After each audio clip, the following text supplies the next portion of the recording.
What's up, everyone? Welcome to the Power Play with CJ. News out of Los Angeles is Jonathan Quick is going to be out for a long fucking time. Probably better than half the season. Let's play hypothetical here. He's out for the full season.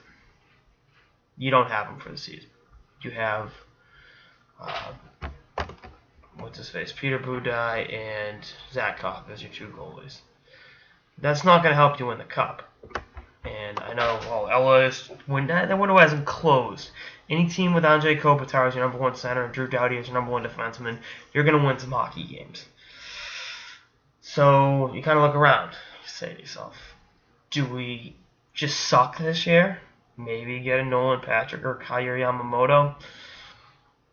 Player like that? No. Because neither one of those guys is going to get you to that next level right away, and by the time they're ready, other guys' windows are going to be closed. If I'm Dean Lombardi, I say fuck it. Our window isn't going to be open forever. According to some pundits, it's closed. I don't think it's closed. I just don't think it's as wide open as it was 2 years ago when they're coming off the 14 Cup win. I would go out. I would pick up my phone and I would call Steve Yzerman and say, what do you want for Bishop? I'd kick the tires. If you can get a deal done for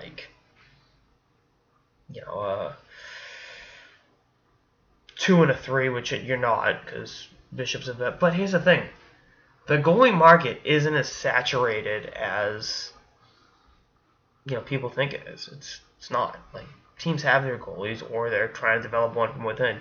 Teams aren't going to give up multiple high draft picks for a goal, even one as good as Ben Bishop, who's going to be a free agent at the end of the year. So Lombardi's in kind of an interesting situation here where you can say, all right, we can rent him for the season. Him and you put Quick on LTIR, their cap hits are a wash. So it becomes okay, what do you want? I mean, is Adrian Kempe considered untouchable? I don't think so. I mean, he's a good prospect. He's not oh my god, game changing. He's gonna bring us to the promised land guy on his own. I think there's some other guys that they can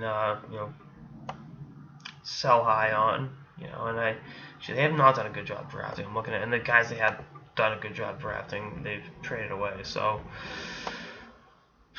not a whole lot there to sell, but do you just say fuck it, go all in, and then roll with it, and then say, all right, hypothetically, you get Bishop to LA, you give up whatever, and then you're definitely a top 3 team in the West, right? You gotta be. So, and again, you're just operating the hypothetical at Quick Start for the season.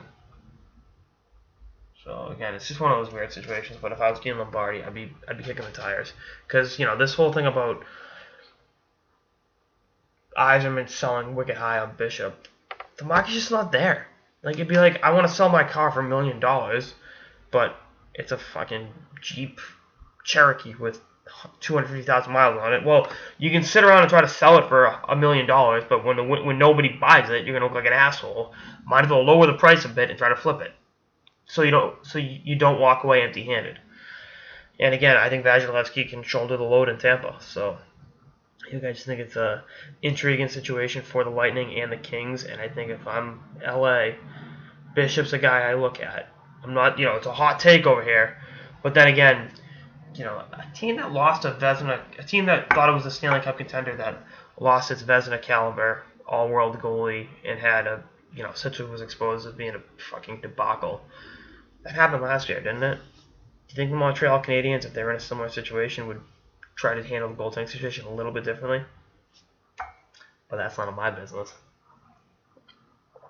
Timing was fucked up on that joke, but it works. Later, guys.